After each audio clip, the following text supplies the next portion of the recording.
미주 한인사회 쇼핑 트렌드에 새로운 변화가 시작됩니다. 미주 한인들을 위한 아마존 스타일의 홈쇼핑이 탄생했습니다. 최신 트렌드에 맞는 발빠른 상품 업데이트로 언제든 최신 상품의 쇼핑이 가능하고 까다롭고 엄격한 제품 선정을 통해 최상의 품질을 보장합니다. 인터넷이 어렵다고요? 친절하고 전문적인 고객 서비스에서 상담부터 결제까지 도와드립니다. 로그인 필요 없이 복잡한 주문 프로세스를 모두 없앴습니다. 이제 한국 제품 미국 내 쇼핑은 한국 홈쇼핑이 최고입니다.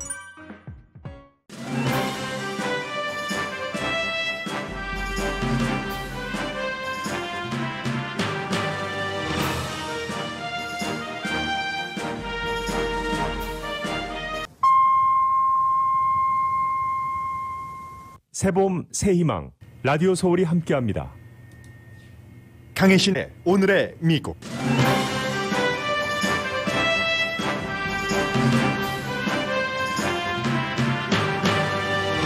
흑인 플로이드를 살해한 백인 경관이 유죄 판결을 받은 뒤 연방 법무장관은 오늘 아침 미니애폴리스 경찰국이 공권력을 남용했는지 여부를 조사할 것이라고 밝혔습니다. 메릭 갈란드 법무장관은 시위 중에도 과도한 무력을 사용했는지를 조사하고 후속 조치를 함으로써 법 아래 모두에게 정의가 실현되는 조치를 시행하겠다고 말했습니다. 플로이드를 목 졸라 숨지게 한 데릭 쇼비는 2급 살해 혐의 등 3개 혐의에 모두 유죄 판결을 받은 뒤 백인 경관이 수갑을 차고 법정 밖으로 나가는 장면을 본 수많은 사람들은 일단 안도하고 결과에 만족했습니다. 그러나 이번 판결이 흑인과 소수인종에 대해 차별적이었던 경찰 시스템이 자동적으로 바뀐다는 것을 뜻하지 않습니다. 이제 첫 발을 디딘 정도입니다.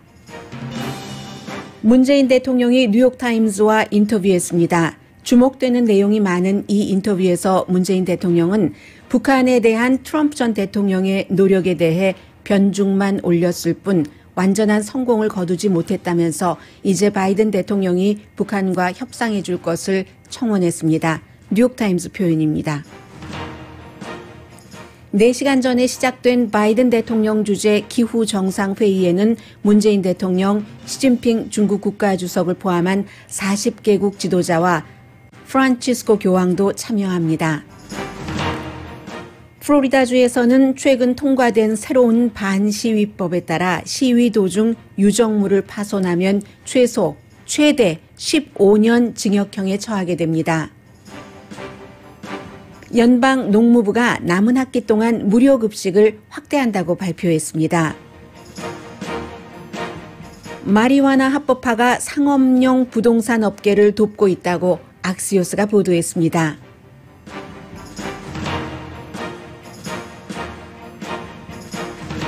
여러분 안녕하십니까? 오늘의 미국 강혜신입니다. 어제 오후부터 이제 많은 뉴스가 있었기 때문에 레이티스트부터 전해드리겠습니다. 예상했었던 것보다 굉장히 빨리 데릭 쇼빈 전 경관에 대해서 3개 혐의에 대해서 모두 유죄, 2급 살인, 3급 살인, 2급 살인, 과실치사 혐의 그렇게 받고 나서 백인 경관이 법정 안에서 수갑을 차고 나가는 장면을 거의 모든 미국인들은 처음 봤을 겁니다. 그런데 이 케이스는 예외 중에 예외라는 것을 우선 말씀을 드리고요. 오늘 아침에 연방 법무장관이 이 같은 판결이 나온 뒤에 여러 가지 발표를 한 것에 대해서 먼저 전해드리겠습니다.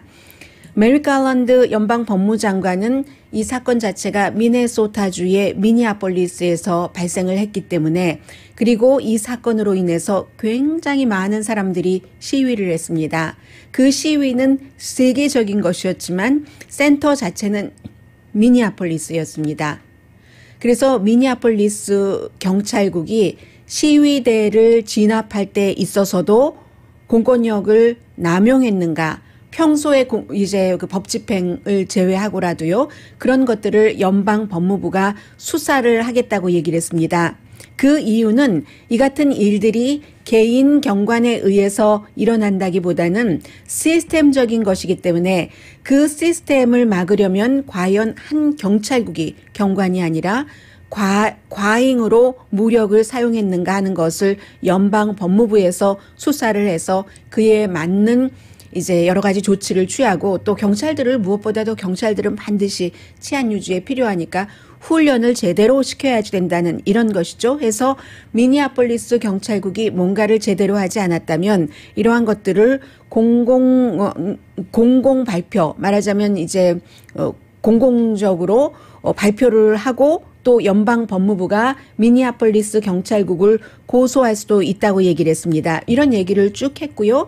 그리고 나서 본인이 저는 저의 성인의 거의 모든 인생을 법 시스템에 개입해서 일을 했는데 그 법 시스템이 이쪽 웨이, 이쪽 웨이, 뭐 올바른 웨이, 나쁜 웨이를 얘기를 하는 거겠죠. 이런 방법, 저런 방법이 있었다라고 얘기하면서 정의라는 것이 정말로 그 이루기가 힘들고 정의를 이루러 가는데 너무 시간이 오래 걸리고 뭐 그런 얘기를 직접 들어보시죠. 또 어떤 때는 이거 절대로 되지 않을 거야. 그리고 never comes, 오지 않는 그런 경우도 있다고 법무장관이 인정을 했습니다. I know that justice is sometimes slow, sometimes elusive, and sometimes never comes. The Department of Justice will be unwavering in its pursuit of equal justice under law. 네, 연방 법무부는 그러한 것들이 있는데 정의가 너무 늦게 오고 elusive라고 얘기를 했군요. 정말 될 것 같았는데 내가 착각한 것이었지 하고 never comes인데 법무부는 모든 사람들을 그 법 아래 동등하게 모든 사람에게 정의가 돌아가도록 하는데 일을 하겠다. 그런 것은 도전이라고 얘기를 합니다. 도전이고 왜냐하면 역사적으로 오랜 동안 시스템적으로 그러한 일들이 이루어지지 않았기 때문에 시간도 필요하고 노력도 필요한데 모두의 노력이 필요하다고 연방 법무부가 앞장서서 법무부가 할 일을 하겠다고 밝혔습니다. By all of us. This task with determination and urgency, knowing that change cannot wait. Thank you. 네, 뭐 urgency라는 단어도 하죠. 급박하게 이제 그 처리를 해야지 되고 정말 도전이다.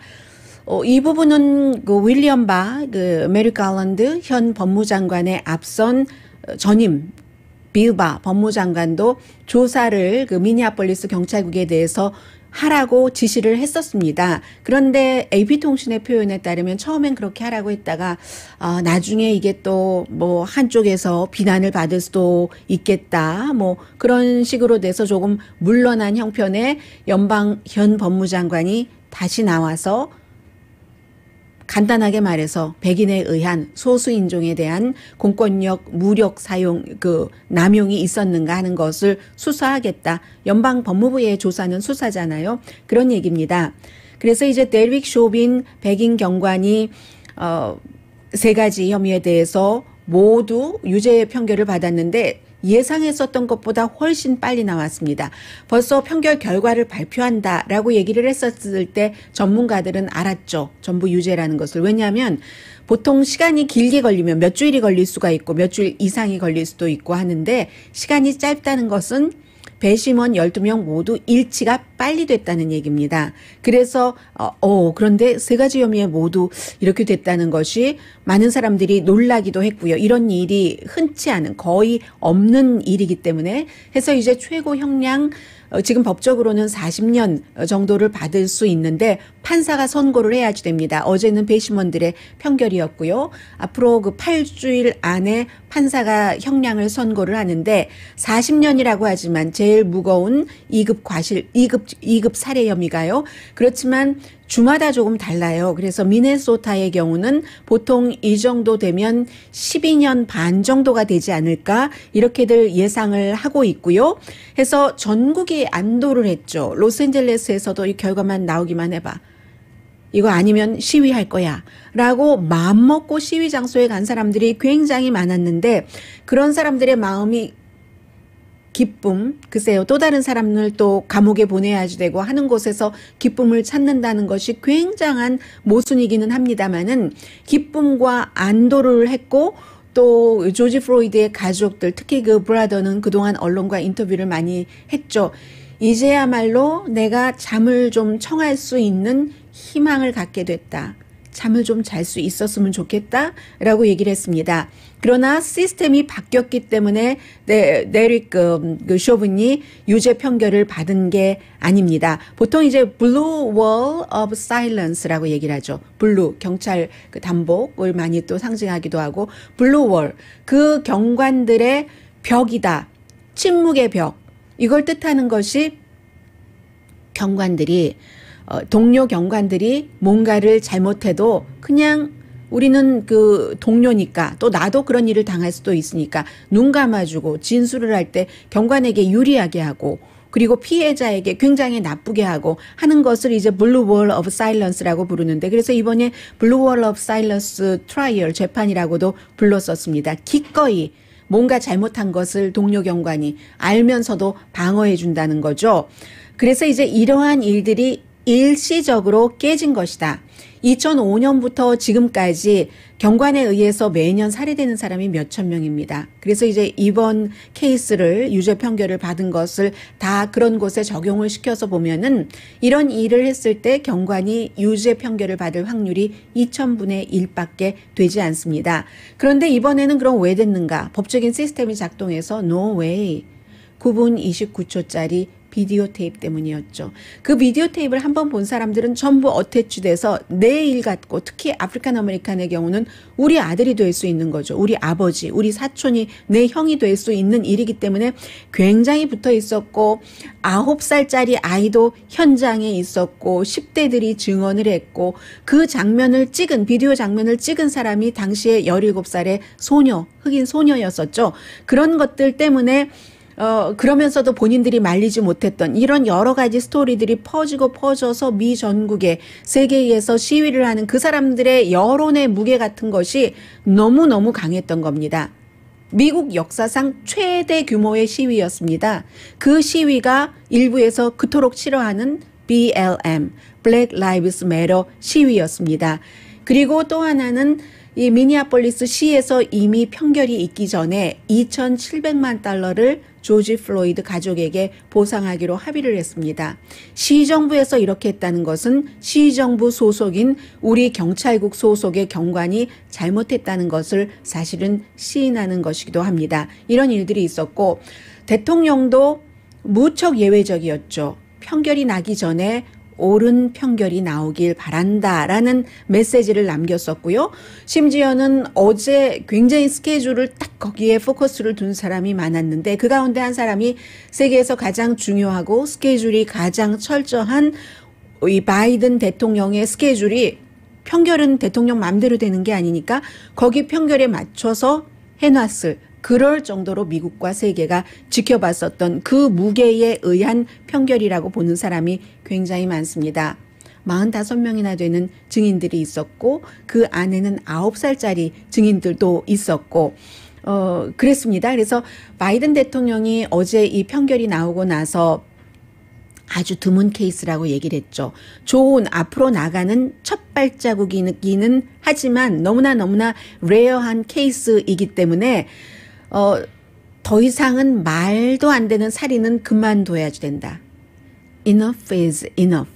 아무도 법 위에 있지 않다. 오늘 아침 메릭 갈란드 연방 법무장관도 한 얘기입니다. 여기서 스탑할 수 없다. 더 나가야지 된다. 백악관의 의지는 충분히 보여줬고 첫 발자국을 오늘 아침에 연방 법무장관이 디뎠습니다. 그래서 이 백인 경관에 의한 소수인종, 흑인이나 아프리칸 아메리칸에 대한 권력 남용은 사실은 미국 경찰의 역사를 조금 아시는 게 좋은데 미국 경찰의 역사가 특히 남부에서 그렇게 돼 왔기 때문에 이걸 하루아침에 자동적으로 이 케이스 하나로 바꿀 수는 없는 게 분명합니다. 이 케이스가 일어나고도 비슷한 케이스가 또 발생을 했고 조지 플로이드 이전에 먼저 그 목졸림을 당하고 숨졌고 했었던 사람이 에릭 가드너라는 뉴욕에서 담배 불법으로 뭐 몇 개피 팔려다가 그 혐의로 결국은 죽은 사람이 있었잖아요. 그래서 로컬과 주정부와 연방의회까지 모든 것을 총괄적으로 하고 데이터를 공유하고 경찰들도 한번 무력을 사용할 때 더 조심해 본다던가 이런 일이 전체가 변하지 않으면 절대로 이것은 해결될 수 없는 문제라고 전문가들이 또다시 강조를 합니다. 그래서 그럼 지금부터는 어떻게 해야지 되는가? 데릭 쇼버는 유죄 판결을 받았지만 사실은 그렇게 9분 29초 동안을 무릎으로 누르고 있을 때 심지어 그 증인한 사람 가운데서는 경찰국장을 미니애폴리스 포함해서 움직이지도 않는데 저 사람이 지금 살아있는지 죽어있는지도 모르는 상태인 것 같은데 계속 누르고 있더라. 그리고 옆에서 바이스탠더 사람들은 겁에 질린 채 살려줘요라고 소리를 지르고 있었는데도 계속 눌렀었고 그것보다 더 어떤 사람들은 그걸 어떻게 지켜보면서 3명의 경관들이 가만히 있었는가. 쇼번을 말리지 않았는가. 쇼번도 살리고 프로이드도 살릴 수 있는 그러한 조치를 하지 않았는가라고 생각하는 사람들이 많이 있습니다. 3명의 경관에 관한 재판이 이제 올 여름에 시작이 되죠. 그리고 또 하나가 이 미니애폴리스에서 한 10마일 정도 떨어진 블루클린 센터라는 데서도 역시 그 교통 위반으로 체포가 아니라 정지 명령을 받았었던 20살의 난테 라이시라는 청년이 숨졌기 때문에 내일이 바로 그 청년의 장례식입니다. 이러한 모든 일들, 이 청년에 대해선 태조를 꺼내려다 권총을 꺼냈다라는 얘기인데 그 26년 베테랑 여성 경관은 재판 결과가 어떻게 나오게 되는가. 이런 것들이 이번 케이스의 다음 단계라고 보시면 되고요. 프로이드는 오지 못합니다. 그는 숨졌습니다. 그리고 사람들이 비디오 테이프를 봤을 때 그가 이제 거의 마지막 숨지고 할 때는 말을 할 수 있었을 때 했었던 말이 처음엔 너무너무 숨 못 쉬겠다. 살려주세요 하다가 결국은 엄마를 부르면서 마지막 말이 엄마였다는 거잖아요. mother. 그런 것을 본 사람들이 나중에 추후 재판을 볼 것이고 플로이드는 돌아오지 못하지만 그의 죽음은 헛되지 않았다는 것은 이번 케이스로 분명히 나왔고요. 그리고 또 하나는 저는 2가지가 또 주목이 되는데 하나는 어제 이러한 일들에 대해서 앞서 말씀드린 것 같은 대국민 짧은 연설을 바이든 대통령이 했습니다. 그런데 보통 이런 연설을 할 때는 대통령 혼자 하거든요. 부통령이 같이 나와서 옆에 서 있다가 몇 마디 하는 일이 없었습니다. 저는 처음 봤습니다. 왜 그랬는가? 카멜라 해리스가 유색인종이기 때문에 아빠는 아프리칸 아메리칸, 엄마는 에이시안계였기 때문에 한마디 할 수 있었던 거죠. 카멜라 해리스 부통령은 어제 너무 오래 걸렸다. 여기까지 오기에 너무 오래 걸렸다. 이런 얘기를 했고요. 그리고 또 하나는 저는 너무너무 지금도 왜 그랬을까라고 생각되는 게 데릭 쇼빈이라는 사람이 물론 경찰로 일을 할 때, 경관으로 일을 할 때 컴플레인을 많이 받은 경관이기는 합니다. 왜 사람들이 그렇게 목졸림을 스탑하라고 하는데도 멈추지 않고 또 중간에 누군가가 와서 내가 응급조치원인데요. 내가 어떻게 해보겠어요. 하는데도 말도 듣지 않았고 3명의 경관들은 왜 그를 멈추지 않고 그랬을까. 특히 9분 26초라는 것은 정말 대단히 긴 영원이잖아요. 그 순간에서의 9분 29초라는 것은 데릭 쇼브는 왜 그랬을까. 그는 왜 그랬을까. 이번에 재판에서 그가 증언을 하지 않았기 때문에 알 수 없는데 굉장히 그 점도 저는 궁금합니다.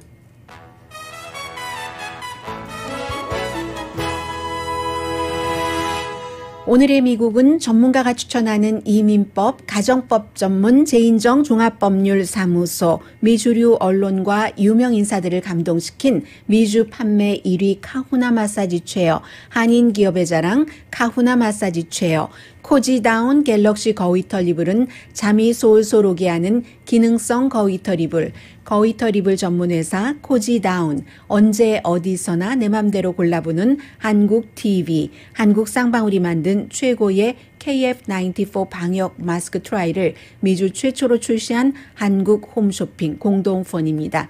잠시 뒤에는 제가 오늘 아침 뉴욕타임즈에 실린 그 뉴욕타임스 특파원과 문재인 대통령의 인터뷰 그 내용을 여러분들께 많은 부분을 읽어드리려고 합니다. 다는 읽어드릴 수가 없습니다. 너무 길었어요. 그리고 이 뉴욕타임스 특파원이 그 기사를 썼을 때는 한국 사람뿐만이 아니라 미국 사람, 세계의 신문이기 때문에 그런 사람들에게도 다 전후좌우 배경을 설명을 해야지 되니까 그 모든 것을 다 전해드릴 수는 없고요. 또 오늘의 미국을 듣고 계시는 분들이라면 많은 그 기본 그 지식이 그 부분에 있기 때문에 정말 중요한 부분만 그대로 읽어드리겠습니다. 그런데도 불구하고 상당히 많은 양이 됩니다. 북한에 관해서 트럼프 전 대통령에 대한 평가, 바이든 대통령에 대한 어떠한 뭐 부탁 비슷하다고 할까요? 그런 내용을, 그리고 본인이 트럼프 전 대통령과 북한에 대해서 했었던 일 자체를 문재인 대통령은 어떻게 평가하고 있는지, 이런 내용들이 뉴욕타임스 기사입니다. 잠시 뒤에 전해드립니다.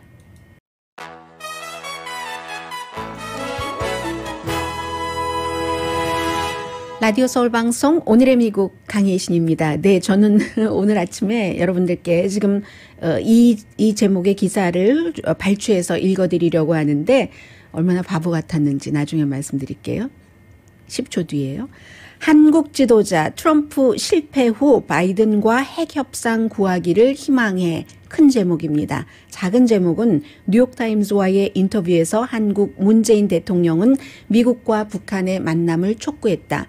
제가 번역한 게 아니라요. 뉴욕타임스의 기자가, 한국 특파원이, 최상원 특파원이 한국말도 완벽하고 미국말도 완벽하기 때문에 본인이 이렇게 해놓은 겁니다. 그동안 뉴욕타임스에서 언젠가는 뭐 다른 외국어도 하다가 최근에도 중국어에 대해서는 중국어로 읽을래 하고 많이 해놓습니다. 그런데 한국에 관련한 기사는 거의 모든 기사를, 중요한 것을 최상원 특파원이 썼는데 최상원 특파원이 한 번도 이렇게 한국말로 쓴 적이 없었던 것 같거든요. 제가 볼 때는.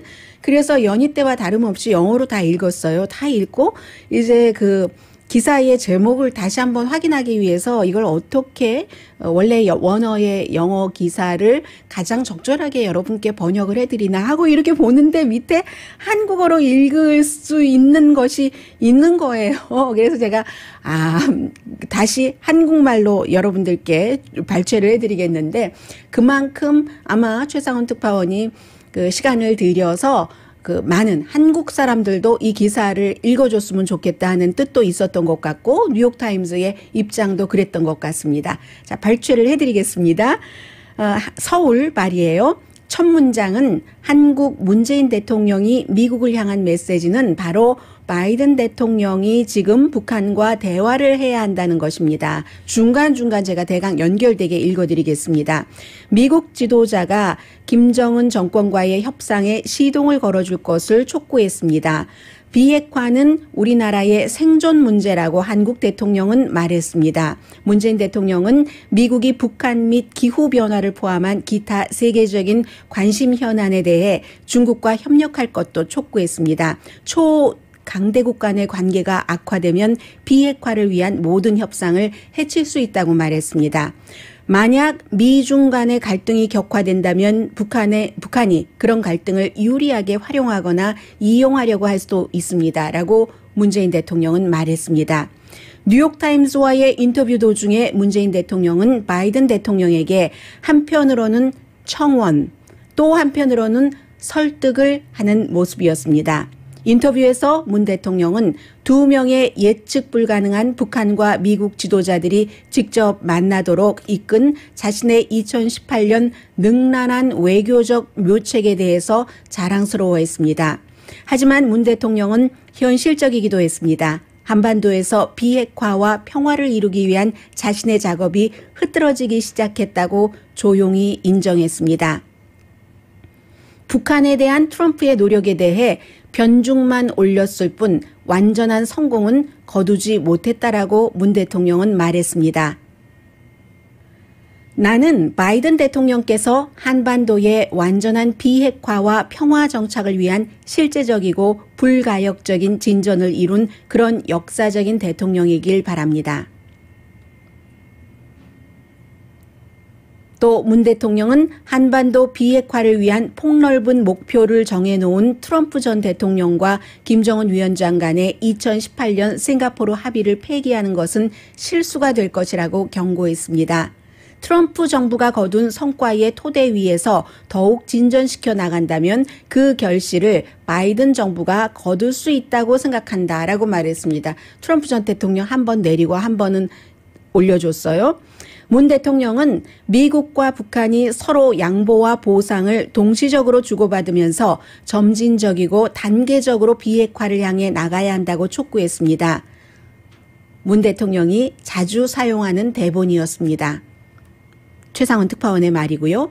인터뷰하는 동안 종종 자신의 메모를 참고하려고 잠시 멈추기도 하고 작지만 단호한 손짓을 하면서 자신의 말을 강조했습니다.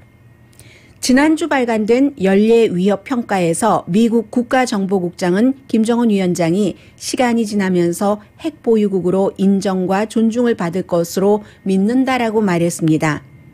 하지만 문재인 정부는 단계적인 접근 방식이 비록 완벽하진 않더라도 가장 현실적인 방안이라고 주장합니다. 문 정부의 시각에서 보면 북한이 미 정부에 대한 유일한 협상 카드를 잃지 않기 위해 핵무기들을 한 번의 신속한 합의로 절대 포기하지 않을 것이라는 판단입니다. 관건은 서로 신뢰할 수 있는 로드맵을 고안해내는 것이라고 문 대통령이 말했습니다. 트럼프 정부 하에서 미국 협상가들은 이 수준까지 도달하지 못했습니다. 최상원 특파원의 얘기입니다. 북미 양측 모두 북한이 취해야 할 첫 단계와 그 대가로 미 정부의 보상이 무엇이 될지조차 합의하지 못했습니다. 문 대통령의 대북 정책이 불안정해지자 비판론자들은 그를 김 위원장의 입증되지 않은 비핵화 약속에 너무 큰 내기를 한 순진한 평화주의자라고 불렀습니다. 그의 의도는 나쁜 결과를 가져왔다. 그의 좋은 의도는 나쁜 결과를 가져왔다고 김성한 고려대학교 교수는 말했습니다. 그의 중재는 문재인 대통령의 중재는 효과가 없었고 그렇다고 우리가 비핵화에 진전을 본 것도 아닙니다. 그에게 문재인 대통령에게 시간이 많이 남아있지 않다고 첨언했습니다. 협상이 교착 상태에 빠진 이래 문재인 대통령은 국내에서 늘어나는 문제에 봉착했습니다. 부동산 및 기타 스캔들이 터지자 그의 지지도는 기록적인 낮은 수준으로 급락했습니다. 이번 달 화가 난 유권자들은 한국의 최대 도시 두 곳에서의 시장 선거에서 문 대통령 정당에 참패를 안겨줬습니다. 이는 머리끝이 쭈뼛해지는 지정학적인 위기를 자신의 특징적 이니셔티브로 전환한 문 정부 임기 초반의 행운이 급격히 바뀐 것입니다. 내가 대통령으로 취임한 2017년 당시 우리는 한반도에 다시 한번 전쟁이 발생할 가능성에 대해서 정말로 우려했다고 문재인 대통령은 말했습니다. 그리고 뒤로 가서요. 트럼프 대통령이 더 이상 북한으로부터의 핵 위협이 없다고 공언해 놓고 앞선 성과를 마무리하지 않은 것에 대해서는 문재인 대통령이 애석해했습니다. 그리고는 조심스럽게 트럼프 전 대통령을 조금씩 칭찬하면서도 전직 미 대통령의 일정하지 않은 행동과 트위터를 통해서 하는 외교가 불만스러웠던 듯 하기도 하다. 특파원의 얘기예요. 문 대통령은 트럼프 대통령의 임기 마지막 몇 개월 사이에 소위 방위금 분담 합의를 위한 협상을 중단하기로 결정했다고 말했습니다. 한국의 경제 규모가 커진 것을 고려하여 한국이 국방비를 더 분담할 용의가 있었지만 트럼프 대통령의 요구는 양국 관계의 기반을 손상시켰습니다. 타당하고 합리적인 산정 근거가 없는 그런 요구였기 때문이라고 문 대통령이 말했습니다. 바이든 행정부 출범 46일 만에 한미 간의 이 방위금 협상이 타결될 수 있었다는 사실은 바이든 대통령이 동맹의 중요성에 무게를 두고 있다는 분명한 증거라고 문 대통령이 말했습니다. 지난달 바이든 대통령은 북한과의 일정한 형태의 외교를 할 준비가 돼 있다고 말했습니다. 하지만 최종 결과가 비핵화라는 조건이어야 한다고도 말했습니다. 이제 이런 얘기를 하면서 맨 마지막 문장을 읽어드릴까요?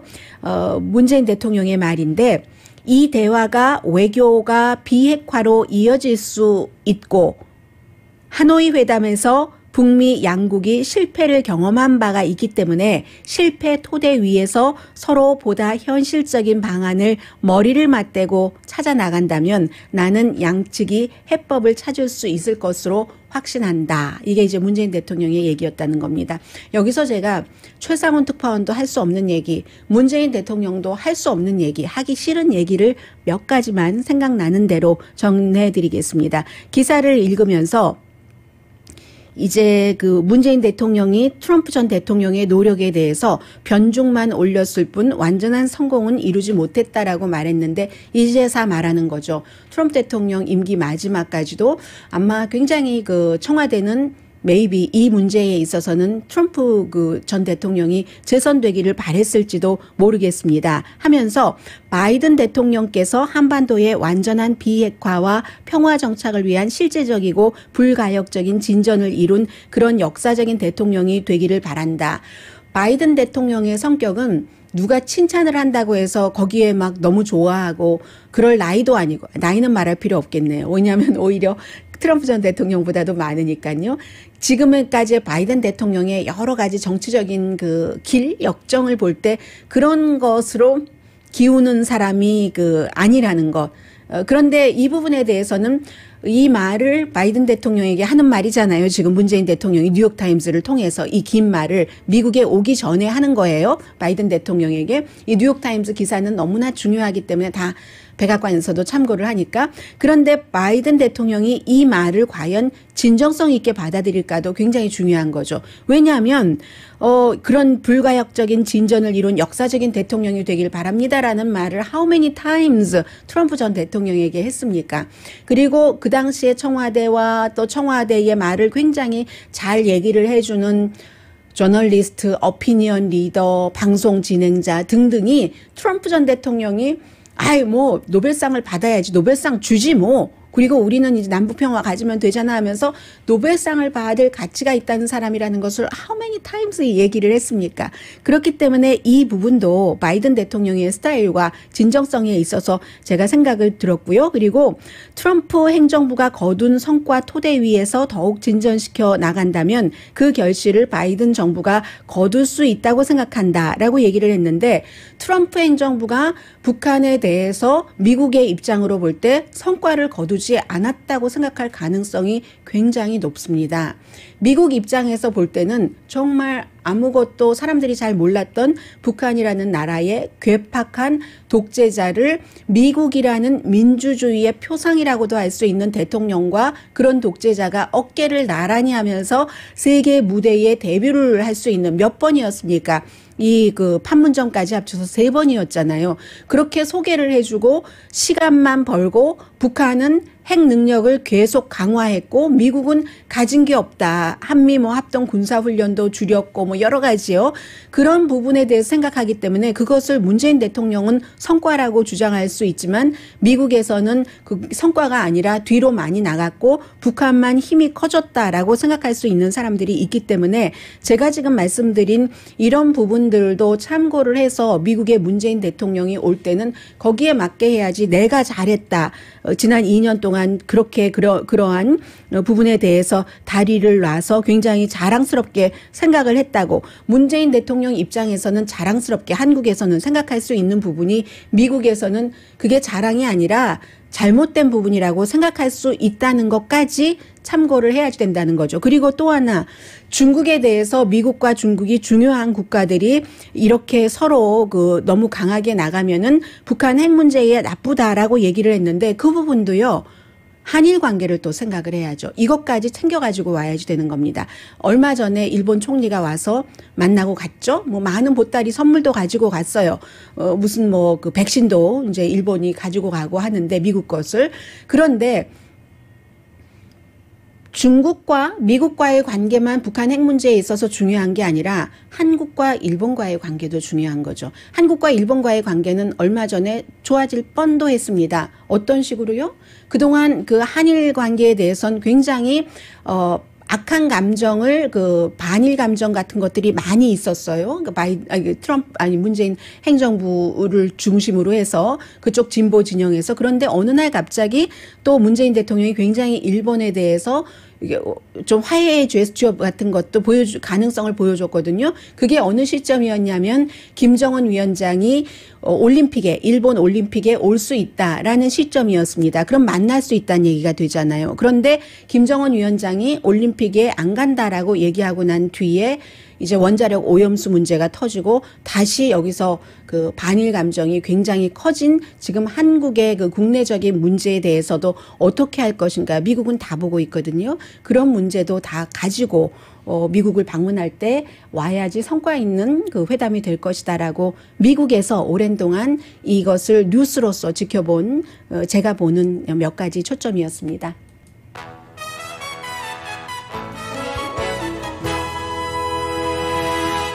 라디오 서울 방송 오늘의 미국 듣고 계십니다. 지금 이제 바이든 대통령이 주재한 그 기후 변화에 대한 세계 정상들의 회의가 열리고 있는데 로스앤젤레스 시간으로 새벽 5시부터 시작을 했습니다. 그래서 국무부에서 발표한 그 스케줄을 보니까 굉장히 빡빡해요. 우리가 보통 무슨 컨퍼런스 같은 데 가면은 있는 식으로 쫙 돼 있어서 물론 화상회의죠. 오늘 시진핑 주석 또 문재인 대통령 전부 영국, 프랑스, 독일 지도자들 다 나오거든요. 중국은 왜 중요하냐면 시진핑 중국 국가주석이 지금 이런 상황에서 참여를 한다 해서 중요한 것이 아니라 세계에서 이산화탄소 방출을 가장 많이 하는 국가가 중국. 경제활동이 제일 활발하니까요. 그래서 중요한 것이고 이제 이것도 미국의 진정성도 필요한 거예요. 다른 나라에서. 왜냐하면 미국이 약속을 해놓고 파리 기후조약도 탈퇴하고 지난번에 또 그 아들 부시 대통령은 교토 의정서도 안 하고 막 이랬잖아요. 그렇기 때문에 바이든 대통령이 딱 당선되고 나서 금방 처리할 수 있는 최대한 빠른 시간에 파리 기후조약에 다시 들어간다고 했고요. 그래서 2030년까지 각 나라에서 얼마나 이산화탄소 배출량을 줄일 수 있는가 이런 것들을 얘기를 하고요.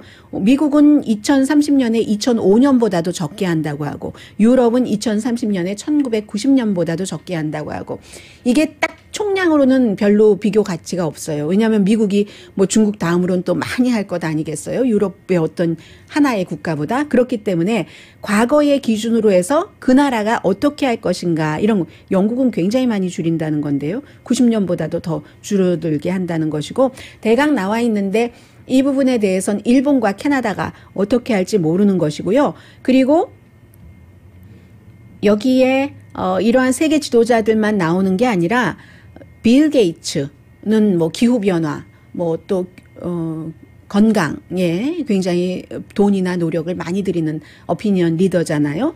나토 지도자, 세계은행 지도자 이런 사람들도 오후 세션에 재무장관이 자넷 옐른 재무장관이 주도하는 게 있고요.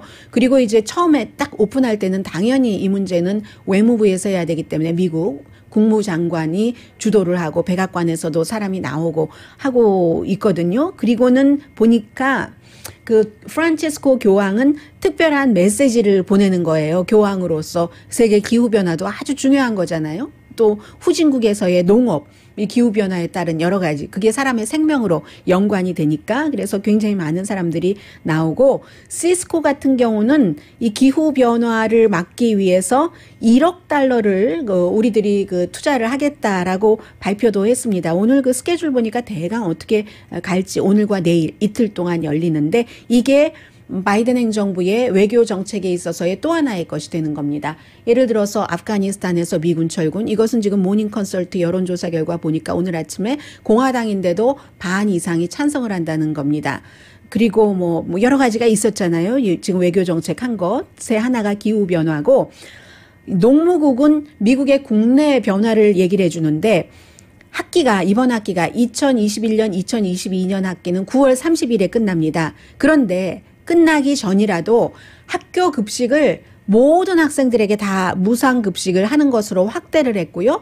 그리고 학교에서 그래야 이제 코로나 바이러스 사태 이후에 아이들 학교 오고 하는데 안전할 수 있으니까 뿐만이 아니라 원할 때 아이들이 이제 간식도 받아갈 수 있게 하고 해서 윈윈 한다는 거예요. 어린이와 부모 또 학교에 reimburse 비율을 높여준다. 돈의 비율은. 그러면 학교에서 아이들에게 더 좋은 급식을, 더 건강한 그런 그 식단을 짜줄 수 있다는 게 된다는 거거든요. 그래서 보니까 뭐 봉지에 여러 가지를 아이들 간식용으로 담아놨어요. 급식은 급식이고 밥 끼니에 밥 먹이는 건 밥 먹이는 거고 그렇게 한다는 게 다른 것이고, 또 하나는 이 얘기는 잠시 뒤에 전해드려야 되겠네요. 제가 앞에 두 가지 이슈에 시간을 굉장히 많이 썼는데요.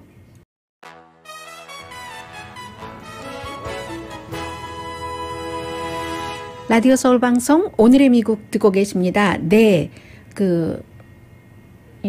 어제였었죠? 마리아나 레저용 합법화 때문에 돈을 많이 버는 마을들이 있다고요. 세금 수입으로요.